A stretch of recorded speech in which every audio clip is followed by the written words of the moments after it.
What's up everyone, welcome back to King Anime Review, and for this video I will be reviewing episode 169 of Boruto Naruto Next Generations. Now if you're new to the channel, please consider subscribing, as I do Boruto anime reviews on a weekly basis, and I also review the manga and also do a lot of other Naruto and Boruto content.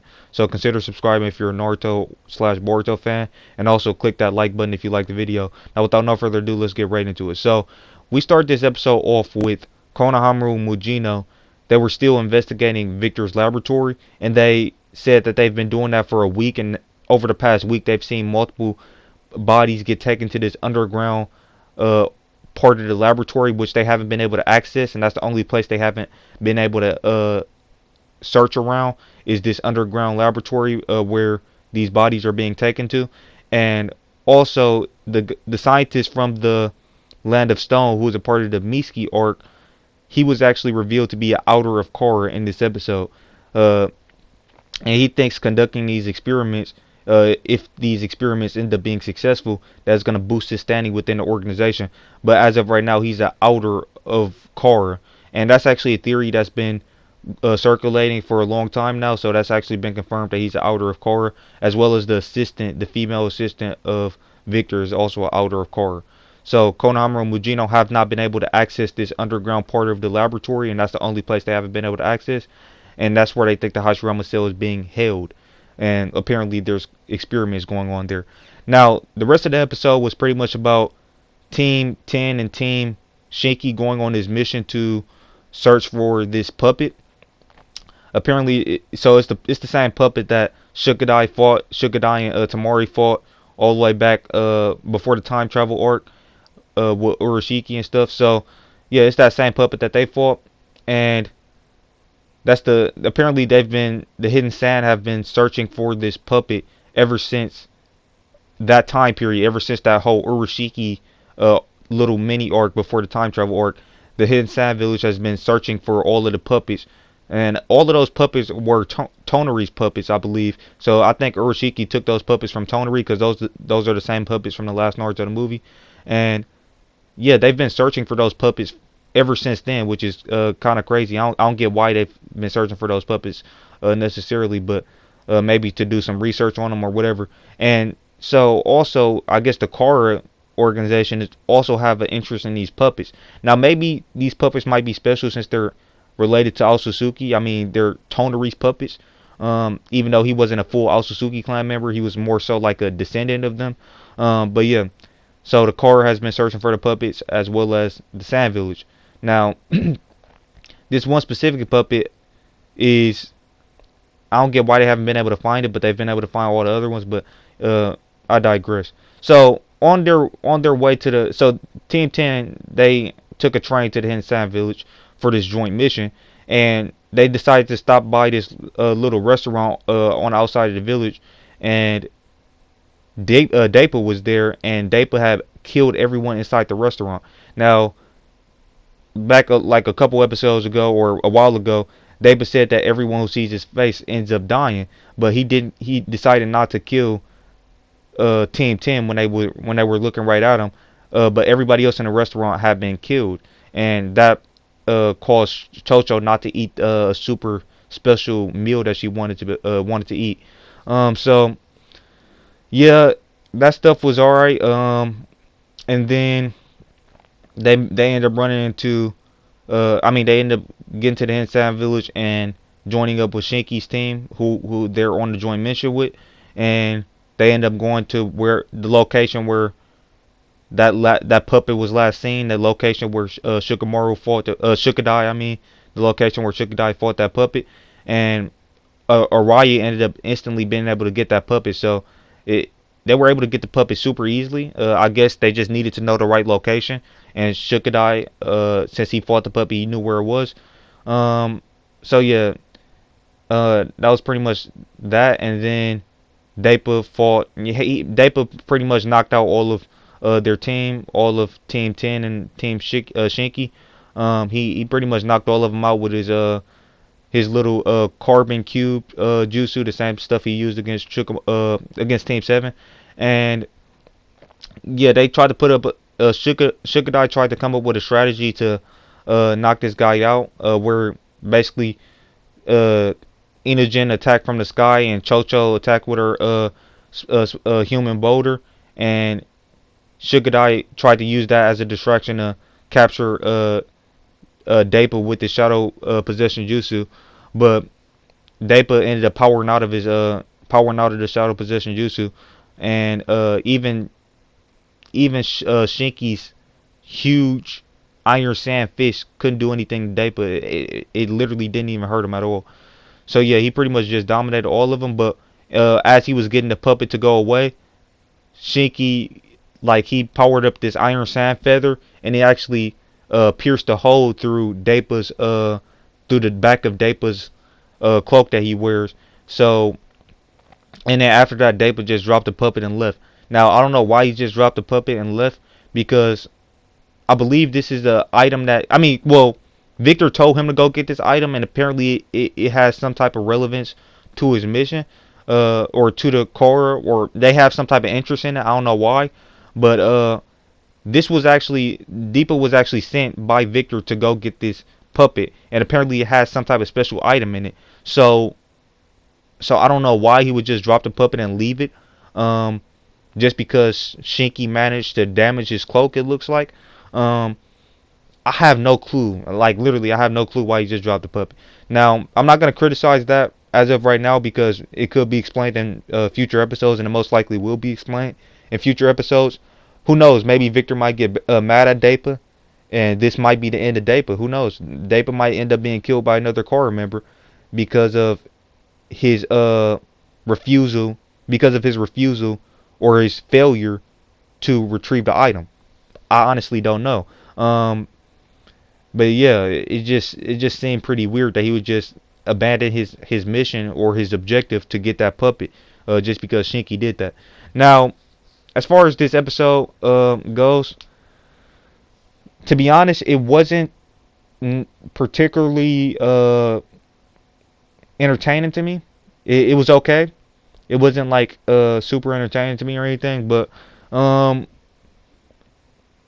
yeah, it's really not much for me to say about it. As far as what I think, like, how good I think it is, or how good, like, if I was giving it a rating, I would say it was a solid, like, in terms of story. I just view this as like a little uh mini I mean, kind of a setup episode, because Boruto's still training for his Rasengan, still trying to get a new to power up his Rasengan. So we still got to see a little bit of that. We still got to see Sarada training a little bit.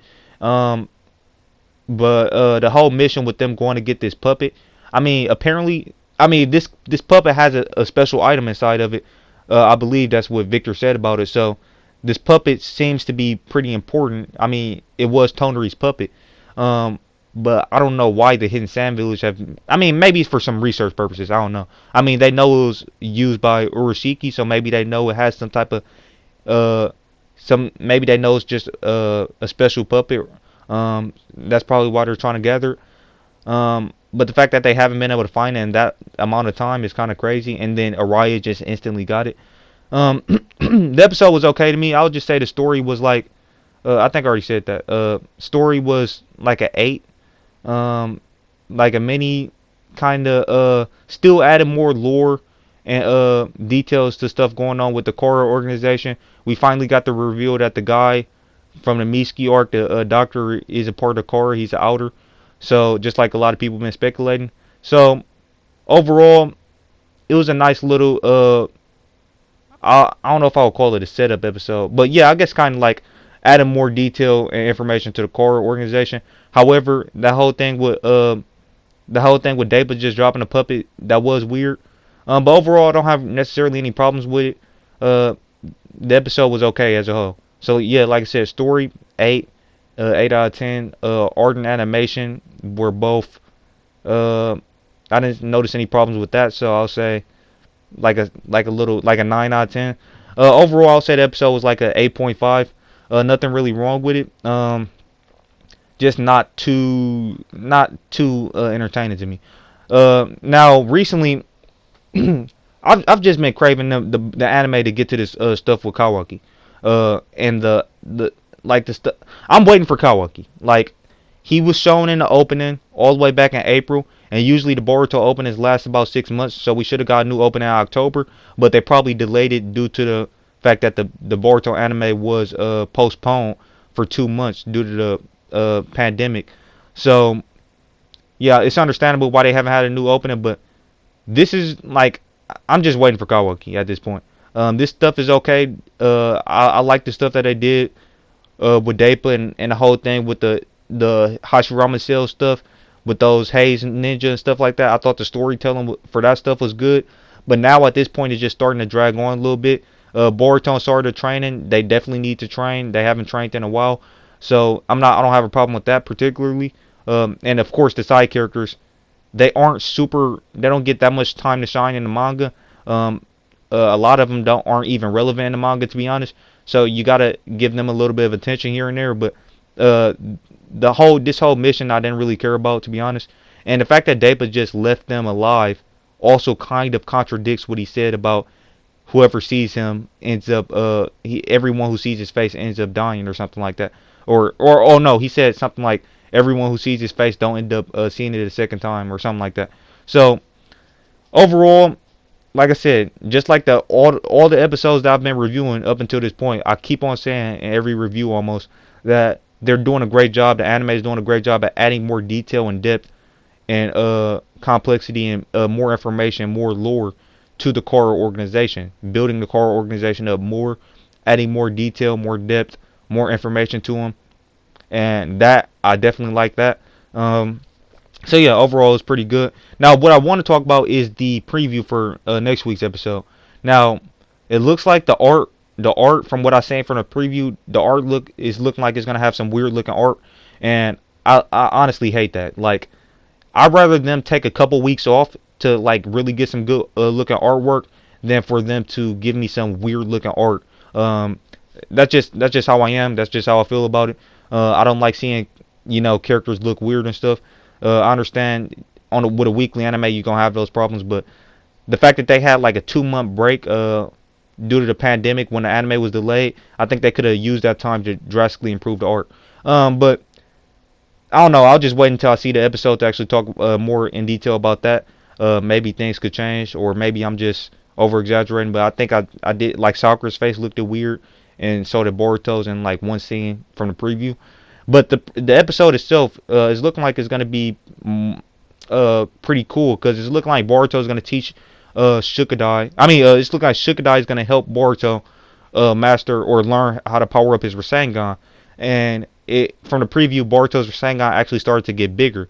So I don't necessarily know what they're gonna do with it. He already learned the Wind Style Rasengan, but he still does. He's still not satisfied with it. So it's looking like his Rasengan is getting bigger. So I don't know. I think he's just gonna power up his Rasengan. I think he's gonna probably mix his Wind Style with his regular Rasengan and just make it more powerful, more potent with his attack power. I don't know. But yeah, that's looking cool. Also, Ibiki was in the episode preview for next week's episode, talking with Kakashi and Boruto. I don't know. Maybe he's gonna help with the training as well. I don't know. Now another scene that we seen from a preview was Sarada. It looked like Sasuke threw, like he has a whole bunch of kunai coming at Sarada now, and she's dodging a whole bunch of kunai. Now that looks dangerous. Like, she could actually get cut and get seriously injured with all those kunai coming at her. But her progress is being shown with, like, she's being able to dodge that stuff a lot quicker and a lot easier than what she was against Deepa. So it's looking like her Sharingan training is paying off. So yeah, that's pretty much all I gotta say about the episode and the preview for next week's episode. I'm looking forward to it, but I want them to start wrapping this stuff up. I just want them to get to the manga content as soon as possible. Now, I heard some stuff about the Sasuke novel, the Sasuke Shinden novel, I think it's called. For the it takes place after the Mujina, or after. I know it'll take place before the Owl arc, or at least that's what I heard. And I heard some very, very cool stuff from that. So if they actually end up adapting that novel, I wouldn't mind. But overall, I'm just waiting. I'm just really anticipating to get to Kawaki at this point. It's been 170 episodes almost. Well, technically, as of this episode, it's been 169 episodes of the Boruto anime, and we still haven't gotten to Kawaki yet.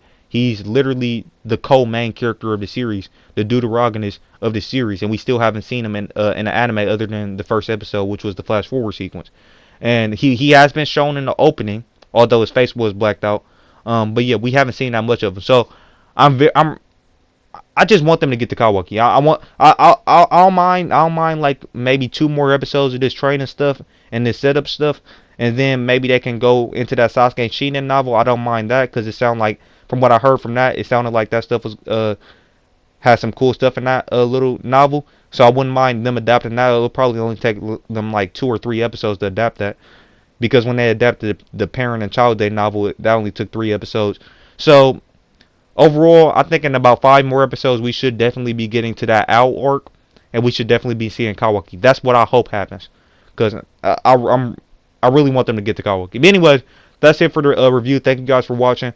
Please like, comment, subscribe if you're new, and click that notification bell to be notified on any future videos, or should I say on all of my future videos. And with that being said, thank you guys for watching. I'll catch you in the next one. Peace out.